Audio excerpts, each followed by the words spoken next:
E o pentacampeão mundial Rivaldo disse recentemente, até uma entrevista ao site da Betfair, que é nossa parceira aqui no Rádio Esportes, que o Atlético, está muito otimista com a campanha que o Atlético deve fazer na Libertadores, que para ele, mesmo disputando a pré-Libertadores, tendo que passar por 2 times para chegar à fase de grupos, que o Atlético chega como um dos favoritos ao título. O Atlético é um dos favoritos ao título da Libertadores, Nath?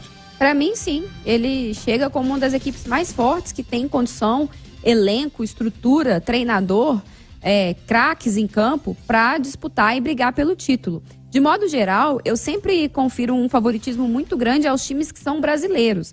E o retrospecto recente da competição mostra isso, né? Os últimos campeões todos vindos do Brasil e em várias dessas oportunidades, finais totalmente brasileiras. A última, Flamengo e Atlético Paranaense, tivemos Palmeiras e Santos, enfim, tivemos Palmeiras e Flamengo. Então, os brasileiros já despontam como os principais favoritos e é por causa disso que acho que a maior disputa, os maiores adversários do Atlético na competição estão justamente por aqui, Palmeiras e Flamengo. Aliás, a gente tem dominado a Libertadores nos últimos anos, né, Alexandre? O futebol brasileiro tem feito esse domínio, né? Ah, sim, com certeza. Neste século, né? Esse século da Libertadores, né? A Argentina tem mais títulos do que a gente, né? Mas essa parada já teve muito mais vantajosa para eles. Hoje está em 25-22.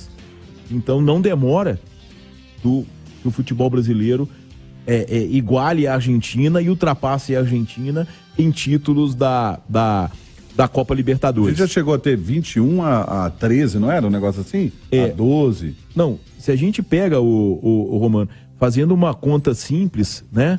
E os últimos 10 campeões é a partir do Atlético de 2013, né? A gente teve o Galo, o Grêmio, o Flamengo, o Palmeiras 2 vezes e o Flamengo de novo. Então são 1, 2, 3, 4, 5, 6 títulos brasileiros, 3 da Argentina, do São Lourenço e 2 do River e 1 da Colômbia. Então o Brasil já colocou um 6-3 na Argentina no universo dos últimos 10 campeões. E isso é a tendência, né? É uma questão econômica, então já está só em 25-22, tá? E a gente lembrar que a Libertadores começou em 1960. Até aquela arrancada do futebol brasileiro nos anos 90, né? E tem muito a ver com aquele bicampeonato do São Paulo, do Tele Santana, sim, de 92, 93, tá? Até ali, a gente tinha o bicampeonato do Santos, 62, 63, o título do Cruzeiro de 76 e o Flamengo de 81 e o Grêmio de 83. Então, no universo aí de mais de 30 anos, o futebol brasileiro tinha 5 taças só. E a partir ali não é que a Libertadores valia menos, não valia, que daqui a pouco começa a briga no chat, não é nada disso, valia muito. Agora, a partir dali dos anos 90, o futebol brasileiro dá uma arrancada na Copa Libertadores e aí nesse século a coisa se consolidou de vez. E você acha que o Atlético é um dos favoritos ao título esse ano? Ah, mas isso aí eu acho que o Rivaldo não falou nada que... Chovendo molhado. Todo mundo concorda com isso. O favoritismo, o Romano, o fator principal para o favoritismo é a qualidade técnica dos jogadores. Esse é o ponto de partida do futebol, é esse. A qualidade do jogador, né? E o Atlético tem um grupo muito qualificado. Me preocupa a questão das laterais e até da zaga. A questão defensiva ainda me deixa um pouco preocupado. Mas o Atlético tem um grupo muito qualificado. Então, sem dúvida nenhuma, qualquer lista que a gente fizer de favoritos ao título da Copa Libertadores, o Atlético estará nessa lista, Romulo. Pois é, e é engraçado o Rivaldo ter citado o Atlético, né? E ele falou, inclusive, na entrevista, Nath, sobre o momento do Hulk, né? Que não vai poder estar em campo hoje. Sim, o grande trunfo do Atlético, não só na Copa Libertadores, mas em qualquer competição que ele participe, é o Hulk, né? Porque é o seu jogador mais qualificado, é o craque do time, o cara que é diferenciado. O Atlético hoje, por exemplo, jogando na Venezuela sem ele, perde muito, por mais que a discrepância técnica, né, de qualidade entre os times seja muito grande, o Atlético amplamente superior, favorito, mas ainda assim o Hulk vai fazer falta, porque o Atlético não tem no elenco um substituto com tamanha qualidade. Então, ter esse tipo de jogador tão decisivo como é o Hulk, tão forte, tão bem fisicamente também, que quase não fica fora, né?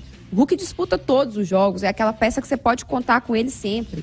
Então, acho que qualquer competição que o Atlético esteja, ter o Hulk é o seu diferencial. E para a Libertadores não vai ser diferente. E competição de mata-mata, é ainda mais importante você ter jogador com essa frieza, com esse poder de decisão, porque é ele que pode fazer a diferença num jogo marcado por detalhes, né? Eu sempre ouvi muito o seguinte, que algumas equipes que disputam a pré, que são equipes grandes, elas saem mais fortalecidas quando caem na fase de grupos. Você acha que isso pode acontecer com o Atlético? Sim, eu acho que todas essas fases iniciais, esses 4 jogos que o Atlético teria que fazer para chegar à fase de grupos, e a gente acredita muito que o Galo estará lá, vão fortalecer o time, porque já são duelos que exigem um nível de concentração muito grande, porque são duelos eliminatórios, isso faz muito bem ao time. São oportunidades também para o Kudê ir montando esse time cada vez mais com a sua cara, entendendo as características de cada jogador e fortalecendo a parte coletiva, né? Porque individualmente o Atlético tem muitos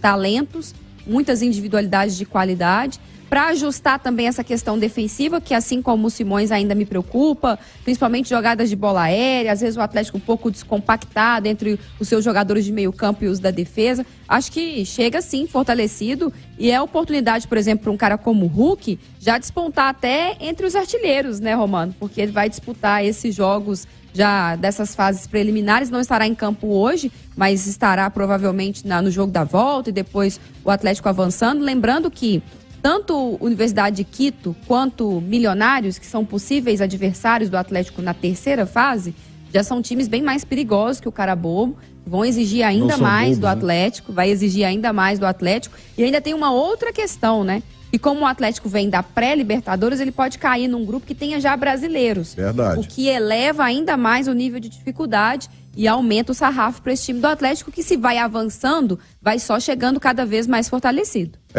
Ele pode cair num grupo de brasileiros, e é bom a gente lembrar o seguinte, na hora do sorteio, se você vai direto para a fase de grupos, você não pega brasileiro de cara quando cai na fase de grupos. Mas você pode pegar brasileiro que vier da pré-Libertadores.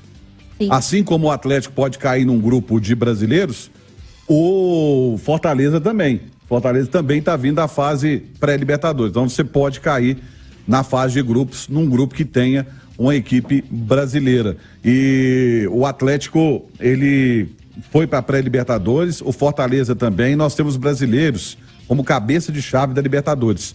Nós temos equipes brasileiras como cabeça de chave da Libertadores, só para contextualizar aí para você.